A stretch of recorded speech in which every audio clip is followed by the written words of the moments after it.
Tugas SKI. Assalamualaikum warahmatullahi wabarakatuh. Kami di sini dari kelompok 7 akan mempresentasikan Peran Kerajaan Islam di Nusantara. Look out! Pop, pop, it's showtime. Showtime. Guess who's back again? Oh, they don't know. Oh, they don't know. Di sini saya akan menjelaskan tentang sejarah. Sebelum agama Islam masuk ke Nusantara, yaitu Indonesia, wilayah ini terbentuk pola keberagamaan budaya, yakni budaya lokal atau bisa disebut juga sebagai pola keberagamaan agama asli yang animistis dan dinamistis. Disusul kemudian pengaruh India dengan inti ajaran agama Hindu dan juga Buddha. Dengan datangnya Islam ke Nusantara bersamaan dengan runtuhnya kerajaan Hindu Jawa, bukan berarti dominasi pengaruh Hindu dan Buddha itu hancur begitu saja, sejalan dengan runtuhnya kerajaan politik Majapahit. Akan tetapi, Islam yang telah berperan mengkonservasi atau melestarikan budaya yang ada di Indonesia. Masuknya Islam ke wilayah Nusantara, terutama di Sumatera dan juga Jawa, telah memberikan warna baru loh untuk kedua wilayah tersebut. Islam tidak hanya dianggap sebagai agama saja, tapi lebih daripada itu, memasuki aspek-aspek kehidupan manusia, terutama dalam bidang budaya. Hal ini menyebabkan akulturasi antara peradaban dengan Islam, dan salah satu hasilnya adalah kerajaan-kerajaan. Dan kerajaan-kerajaan ini loh yang berperan penting dalam penyebaran agama Islam. Kemudian sejarah telah membuktikan bahwa dalam kurun waktu 23 tahun Nabi Muhammad SAW mampu menyebarkan agama Islam di Jazirah Arab dengan prinsip persamaan dan keadilan. Dan dalam waktu yang singkat, penyebaran agama Islam juga telah melebar di berbagai wilayah, di berbagai belahan dunia, terutama di Nusantara. Dan ada berbagai macam teori yang menyatakan tentang masuknya Islam ke Indonesia. Beberapa teori tersebut ada yang menyatakan bahwa Islam masuk ke Nusantara sekitar abad ke-7 atau abad ke-11 dan sebagainya. Dan teori tersebut proses sentuhan awal masyarakat Nusantara dengan Islam terjadi pada abad ke-7 melalui proses perdagangan. Kemudian pada abad selanjutnya Islam mulai tumbuh dan berkembang, selanjutnya melahirkan kerajaan-kerajaan yang bercorak Islam. Nah, selanjutnya kehadiran ajaran agama Islam yang dibawa oleh para pendakwah ke Nusantara tidaklah secara bersamaan. Demikian pula kerajaan-kerajaan atau daerah-daerah yang dikunjunginya mempunyai situasi politik dan sosial yang berlainan. Contohnya kerajaan Sriwijaya yang bercorak Buddha. Raja pertama Sriwijaya adalah Srijaya Naga, sedangkan raja yang sangat terkenal di Sriwijaya adalah Raja Bala Putradewa. Sriwijaya adalah salah satu kemaharajaan maritim yang kuat di Pulau Sumatera dan banyak memberi pengaruh di Nusantara dengan daerah kekuasaan yang membentang dari Kamboja, Thailand, Semenanjung Malaka, Sumatera, Jawa, Kalimantan, dan Sulawesi. Selat Malaka mulai dilalui para pedagang muslim dalam pelayaran negeri-negeri Asia Tenggara dan Asia Timur. Kemajuan politik dan ekonomi Sriwijaya mulai berlangsung pada abad 12 Masehi. Nah, pada saat itu pula Sriwijaya mengalami kemunduran. Kemunduran Sriwijaya memberikan ruang bagi proses Islamisasi melalui bidang politik dan ekonomi. Kemudian adalah Kerajaan Singasari yang merupakan sebuah kerajaan di Jawa Timur yang didirikan oleh Ken Arok. Singasari mengalami kekacauan politik akibat perebutan kekuasaan dalam negerinya sendiri sehingga tidak mampu mengontrol daerah Melayu dan Selat Melaka dengan baik. Hal ini berdampak dengan berkembangnya kerajaan Samudra Pasai dan Malaka. Dengan runtuhnya Majapahit menandakan berakhirnya masa kerajaan-kerajaan di Indonesia masa pra-Islam. Tak lama kemudian beberapa kerajaan Islam yang juga bersamaan dengan perkembangan agama Islam di Indonesia, yaitu Kerajaan Samudra Pasai di Aceh abad ke-13 Masehi. Kemudian diteruskan Kerajaan Aceh Darussalam pada abad 15 Masehi.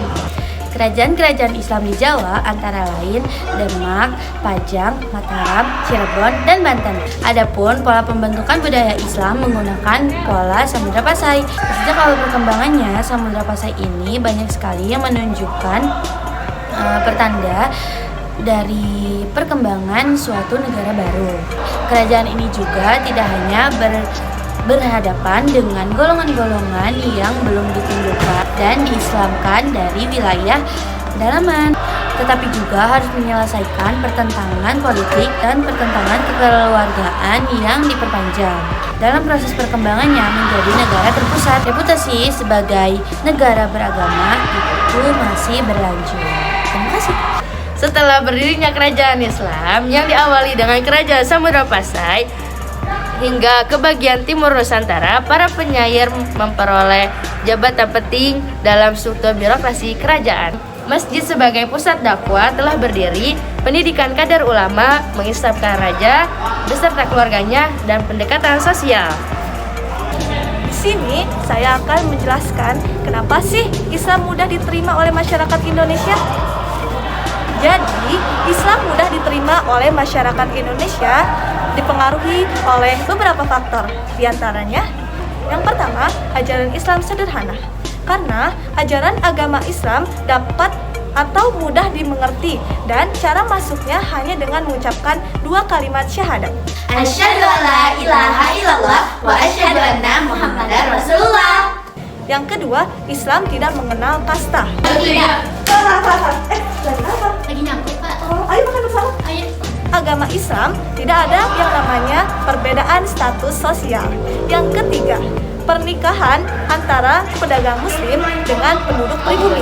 Saya nikahkan. Saya terima nikah. Bagaimana pemirsa?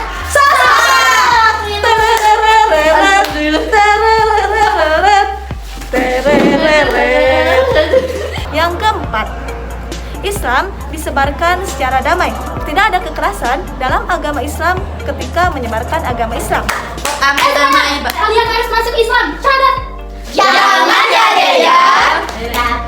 Assalamualaikum. Waalaikumsalam. Islam. Ya, Islam itu indah loh. Ayo masuk Islam. Asyhadu an la ilaha illallah wa asyhadu anna Muhammadar Rasulullah. Selanjutnya, peran raja. Raja dapat memengaruhi rakyatnya untuk masuk Islam. Rakyat-rakyatku, aku sudah Islam. Mari kita semua, kalian semua masuk Islam sepertiku. Takbir! Allahu Akbar. Islam. Jadi cara ini adalah skala yang besar karena setiap kerajaan pasti memiliki rakyat yang banyak. Selanjutnya, peran ulama.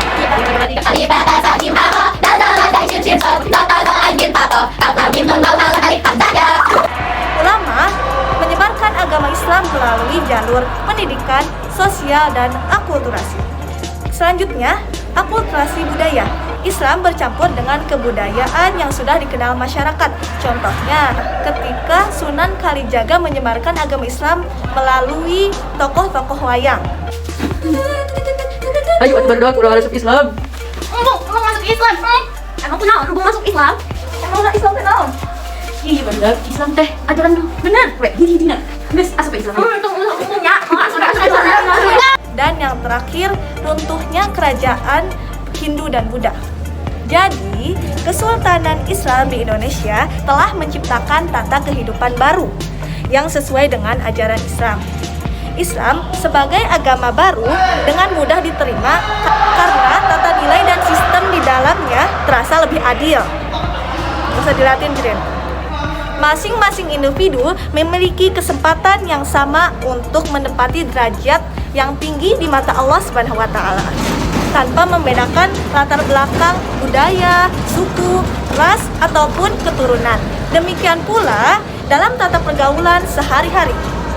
Hubungan antar individu menjadi lebih baik, sopan, dan santun dianggap sebagai akhlak mulia, sehingga setiap individu memiliki keinginan untuk meraihnya.